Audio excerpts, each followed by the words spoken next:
Hello everyone, welcome to AWA Family, our YouTube channel Akash Wankhede academy AWA Rathinagar Amravati.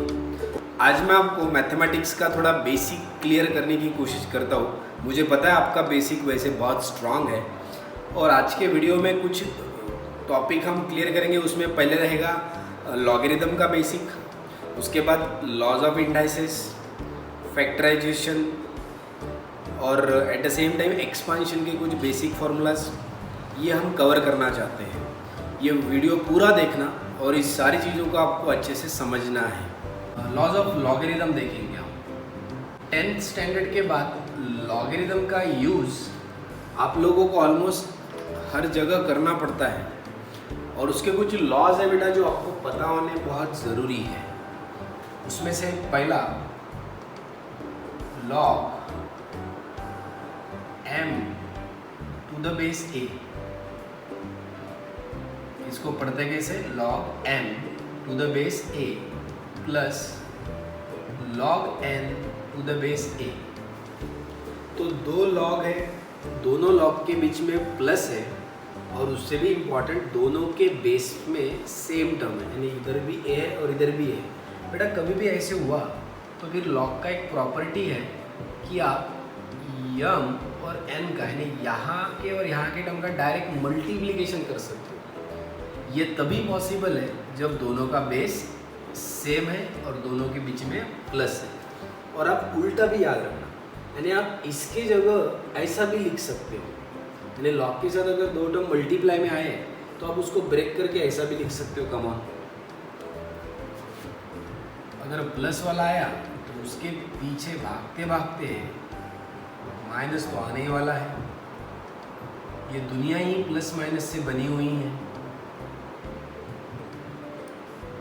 log of m upon n to the base a। तो observe करो बेटा दोनों में क्या फ़र्क है। यहाँ दो लॉग के बीच में माइनस है, यहाँ दो लॉग के बीच में प्लस था तो मल्टीप्लिकेशन, माइनस है तो डिवीजन, लेकिन दोनों का बेस सेम होना अनिवार्य है। हाँ, अगर दोनों के बेस में कुछ भी नहीं है तो बाय डिफ़ॉल्ट फिर दोनों के बेस में ई होता है, स्मॉल ई।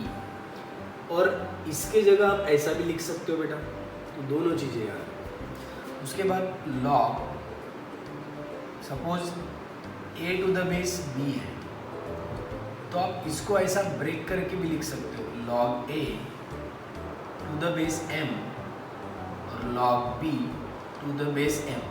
बस एक बात याद रखना, जब आप इसको ऐसा सेपरेट या ब्रेक करके लिखोगे तो मेक श्योर दैट कि दोनों लॉग के बेस में सेम टर्म देना पड़ता है। अगर यहाँ 5 दोगे तो फिर यहाँ पे भी 5 देना पड़ता है। इसके जगह आप ऐसा डेफिनेटली लिख सकते हो। दूसरी बात कि सर यहाँ a और b यानी अलग अलग आया तो ऐसा लिखेंगे, लेकिन अगर सपोज यहाँ जो टर्म है वही अगर यहाँ आया तो फिर आप डायरेक्ट इसका वैल्यू 1 लिख सकते हो। पता है क्यों? आप ही समझो, क्योंकि जो टर्म ऊपर आएगा बेटा वही टर्म नीचे आएगा। जैसे यहाँ a और b है तो यहाँ पे भी a आएगा, यहाँ पे भी a आएगा, फिर सेम टर्म कैंसिल होके 1 आएगा। तो आप आज से आगे क्या याद रखना कि लॉग के साथ जो टर्म यहाँ है वही टर्म अगर बेस में है डायरेक्ट उसकी जगह आप 1 लिख सकते हो। और इसीलिए इसी से रिलेवेंट आप एक बात याद रखना कि log e का वैल्यू 1 होता है। इसके पीछे रीज़न क्या है? क्योंकि इस लॉग के बेस में भी e रहता है। बाय डिफ़ॉल्ट इस लॉग के बेस में कौन होता है? e होता है। सो आई टोल्ड यू a और a के लिए 1 तो e और बाय डिफ़ॉल्ट वाला e दोनों मिलाकर 1 हो जाएगा। ओके, अब इधर थोड़ा छेड़ा ही इस बात को, तो आपको और एक बात बता दूँ, log 1 का वैल्यू 0 होता है। कभी भी log ऑफ 1 आया तो आप डायरेक्ट उसको क्या लिख सकते हो? 0 लिख सकते हो। समझ रहे? हीरो कसा आला ना 0। अब देखो suppose m raise to power n है और बेस में a है, m के ऊपर n है और ये जो n है ना बेटा ये सिर्फ इस टर्म के ऊपर है, ये पूरे लॉग के ऊपर नहीं है। यहाँ कुछ स्टूडेंट कंफ्यूज होते हैं। तो एक बात याद रखना, लॉग के साथ अगर कोई टर्म है उसके ऊपर अगर कोई पावर है तो फिर आप उसको डायरेक्ट सामने ले सकते हो, यानी आप इसको इस प्रकार से लिख सकते हो। और इसका वाइस वर्सा भी पॉसिबल है। अगर सपोज ऐसा है तो आप इसकी जगह ऐसा भी लिख सकते हो। कम ऑन, ये एकदम इम्पॉर्टेंट और बेसिक चीज़ है। उसके बाद log of a to the base b, जो मैंने अभी आपको यहाँ बताया, इसको आप ऐसा तो लिख ही सकते हो, लेकिन आप इसको 1 करके log of b to the base a भी लिख सकते हो। कम ऑन, ऐसा भी कभी आपको यूज़ करना पड़ता है।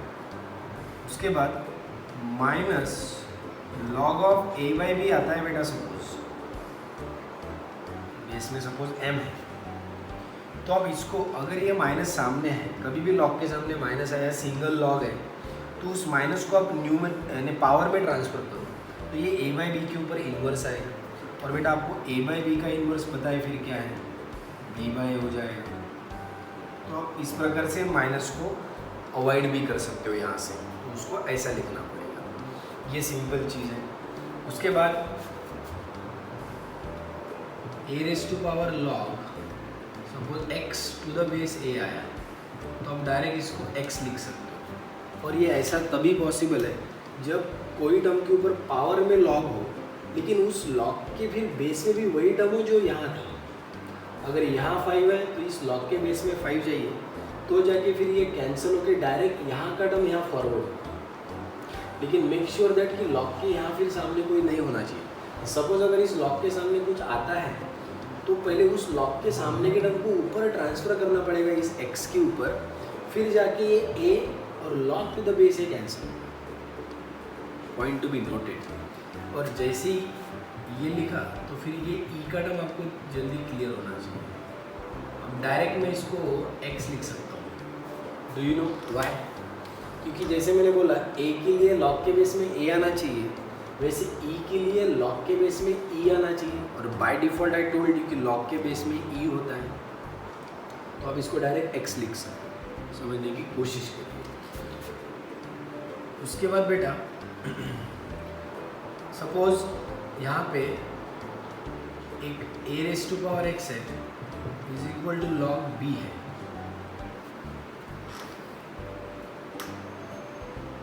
ओके, या फिर आप सिर्फ इसको ऐसा बोल सकते हो कि a raise to power x is equal to b है, तो इसको आप एक्सपोनेंशियल फॉर्म बोल दो।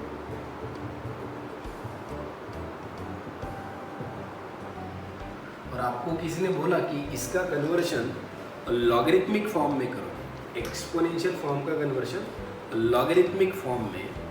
So what do you expect?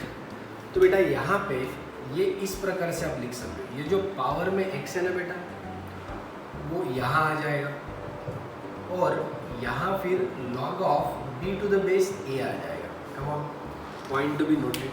यानी आप इस एक्सपोनेंशियल फॉर्म का कन्वर्शन लॉगरिथमिक फॉर्म में इस प्रकार से करते हो। ये कन्वर्शन समझना ज़रूरी है।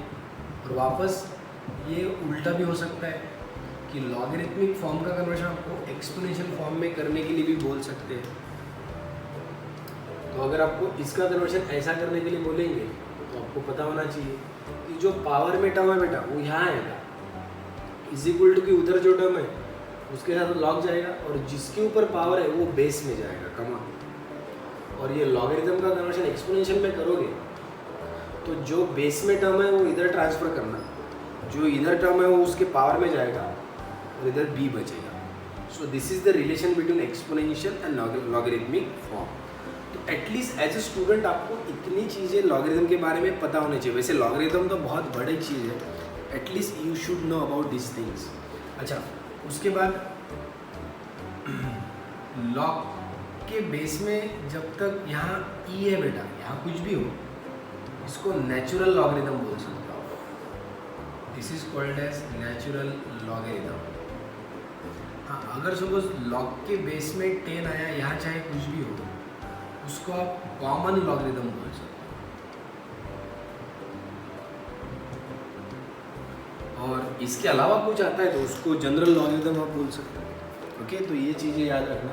This is all about logarithmic function, जिसके अंदर ये लॉज आपको पता होने ज़रूरी है। लॉज बोलो या इसको रूल्स बोलो। ओके ना, तो ये था बेटा लॉगरिथम की बात। अब हम थोड़ा आगे बढ़ेंगे, जैसे for example laws of indices. अब लॉज ऑफ इंडाइसेस बोले तो आपको बचपन की याद आएगी।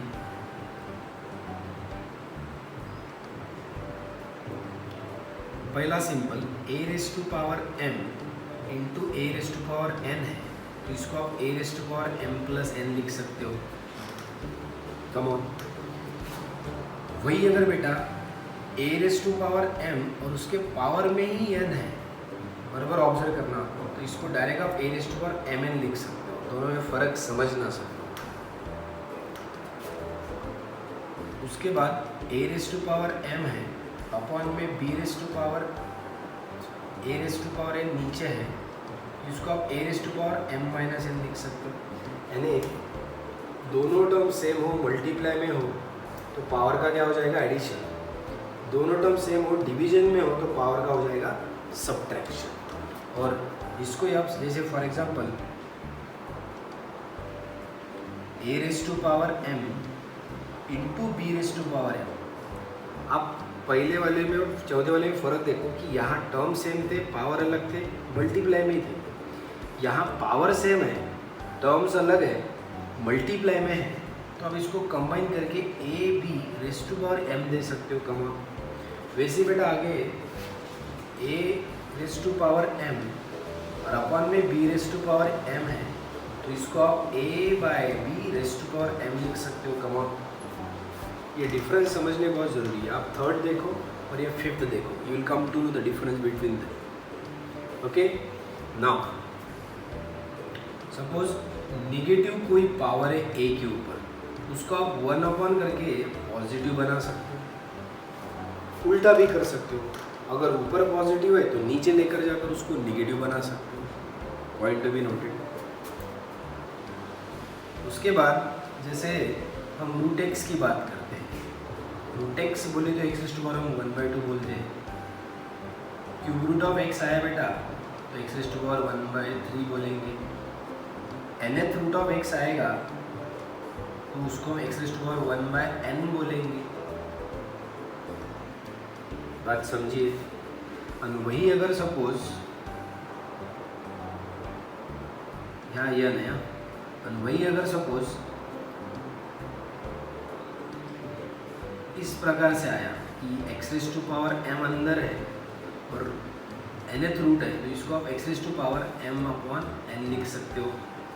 ये भी समझना बहुत ज़रूरी है। तो ये आप बेसिकली लॉज ऑफ इंडाइसिस इसको समझ सकते हो कि पावर का एडिशन सब्ट्रैक्शन कैसे होता है, कैसे टर्म्स को मैनेज किया जाता है, वगैरह वगैरह। इसमें और छोटा सा ऐड करना चाहूँगा, अगर सपोज किसी टर्म के ऊपर 3/2 है तो उसका मीनिंग होता है कि वही टर्म लेने का और उसका ही स्क्वायर रूट लेने का। क्यों बेटा? क्योंकि इसके ऊपर 1 है और इस x के ऊपर 1/2 है, दोनों टर्म x के टर्म मल्टीप्लाई में रहेंगे तो दोनों पावर का एडिशन होगा। इसके ऊपर का 1 और इसके ऊपर का 1/2 दोनों मिला के 3/2 मिलेगा। Point to be noted. और बहुत सारी चीज़ें हैं, बट एटलीस्ट आपको इतना बेसिकली पता होना बहुत ज़रूरी है ना। अब थोड़ा आगे बढ़ेंगे हम लोग फैक्टराइजेशन के लिए।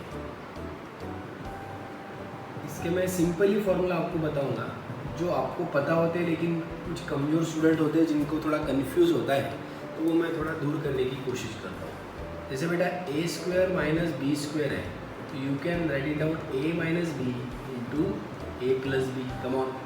अब जनरली आज तक हमने a² माइनस b² के फैक्टर किए, लेकिन जब अगर कोई बेटा हम लोगों को a² प्लस b² पूछते तो हम एक दूसरे की तरफ देखते रहते, क्योंकि हमने 10 तक तो कम से कम हम ऐसे प्रकार का तो कभी फैक्टराइजेशन नहीं देखा है। तो बेटा ये रियल फैक्टर्स है, और जिसके रियल फैक्टर नहीं हो सकते उसके फैक्टर्स फिर इमेजिनरी होते हैं। और इसके फैक्टर आप आज से आगे याद रखना, a minus I B into A plus I B. Get the difference between both of them. Come on, अगर पता नहीं था तो पता कर लो, पता था तो अच्छे से पता करो। अच्छा, स्क्वायर के लिए बात हो सकती है तो क्यूब भी था, और क्या आएगा a³ माइनस b³।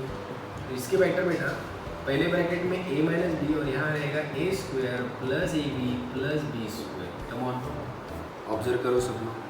अच्छा, a³ माइनस b³ आ सकता है तो a³ प्लस b³ भी आ सकता है। इसके लिए देखो a plus b a² minus ab plus b²।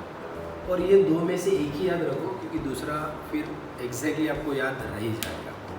वैसे रेस्ट टू पावर 4 के लिए भी जा सकते हो, बट एटलीस्ट आपको ये क्यूब तक तो भी पता होना ज़रूरी है। ओके नाउ, अब सिंपल सी बात, आपने जनरली क्वाड्रेटिक इक्वेशन तो देखा है, ax² + bx + c = 0, और इसका बेस्ट और वेल नोन फॉर्मूला आपको पता है, नहीं पता है तो देख लो, जो आप 10th 8, 9, 10 में कभी ना कभी पढ़े हो। ये भी एक फॉर्मूला आपको याद रखना बहुत ज़रूरी है। तो ये बेसिक चीज़ है जो एज अ फैक्टराइजेशन आपको नीट एंड क्लीन पता होनी ज़रूरी है। अब इसके बाद देखेंगे हम एक्सपांशन। जैसे फॉर एग्जांपल a + b का अगर बेटा आपको स्क्वायर बोला जाएगा तो ये फटाफट याद आना चाहिए, a² + 2ab + b²। वही अगर मैं a - b का होल स्क्वायर बोलूँ तो a² - 2ac + b²। उसके बाद a + b का अगर क्यूब में आपको पूछूँ तो a³ + 3a²b + 3ab² + b। वही अगर a - b का होल क्यूब पूछो तो a³ - 3a²b + 3ab² और -b³। इस प्रकार से होना चाहिए। वैसे रेस्ट टू पावर 4 के लिए भी आप जा सकते हो, लेकिन यहाँ पे कुछ लोग कंफ्यूज होते हैं। बेटा एक बात याद रखो, अगर बीच में प्लस है तो सारे टर्म पॉजिटिव रहेंगे, चेक करो, प्लस है तो सारे टर्म पॉजिटिव। अगर बीच में माइनस है तो अल्टरनेटली प्लस माइनस रहेगा, पहला पॉजिटिव, दूसरा निगेटिव, तीसरा पॉजिटिव। यहाँ पे देखो, पहला पॉजिटिव, दूसरा निगेटिव, तीसरा पॉजिटिव, चौथा negative, and this will goes on. दूसरी बात, अगर बेटा ऊपर पावर 2 है तो टोटल 3 टर्म दिखेंगे। देखो, जब पावर 3 रहेगा तो टोटल 4 टर्म्स रहेंगे, यानी जितना पावर रहेगा उससे एक ज़्यादा टर्म रहेगा। इसको आप बायनोमियल एक्सपेंशन भी बोल सकते हो। दूसरी बात, अगर सपोज एक क्यूब वाला आप ऑब्जर्व करो, अगर बेटा a + b का क्यूब है तो शुरुआत देखो a के क्यूब से शुरुआत है और b के क्यूब पे एंड है। देखो, उसके बाद a का पावर एक से कम होते जाता है हर टर्म में। देखो, यहाँ a³ है, यहाँ a² है, यहाँ a है, यहाँ a का टर्म नहीं, इसका मतलब यहाँ a का पावर 0 है। उसके बाद a का पावर कम होते जा रहा है और b का पावर बढ़ते जा रहा है। पहले में b नहीं है, इसका मतलब b का पावर 0 है, दूसरे में b का पावर 1 है, यहाँ b का पावर 2 है और यहाँ b का पावर 3 है, and this will goes on. Okay, वैसे आपको बायनोमियल थ्योरम या बायनोमियल एक्सपेंशन पता होना चाहिए। एक और रिजल्ट जो बेसिकली यूज़ होता है 1 + x का इन्वर्स, और बेटा ये होता है 1 - x + x² - x³ + x⁴, and this will goes on. Alternately plus minus देने पड़ते हैं और एक x का पावर आप बढ़ाते जा सकते हो। अगर 1 + x के लिए आ सकते हो तो 1 - x भी आएगा। ये थोड़ा उल्टा है और ये इन्वर्स है, याद रखना। और 1 - x का इन्वर्स है तो 1 + x + x² + x³ + x⁴ and come on. So observe करो तो बेटा आज मैंने इस वीडियो में आपको factorisation, expansion, laws of indices, laws of logarithm, ये बेसिक चीज़ें क्लियर करने की पूरी कोशिश की है। इसी प्रकार से मैं आपको ये सारी चीज़ें पढ़ाते जाऊंगा, आप आपके कंसेप्ट क्लियर करते जाओ और आपके लाइफ में आप आगे बढ़ते जाओ। This is from Aakash Wankhede sir, and don't forget to like this video, share this video, subscribe our YouTube channel and also press bell icon button for notification.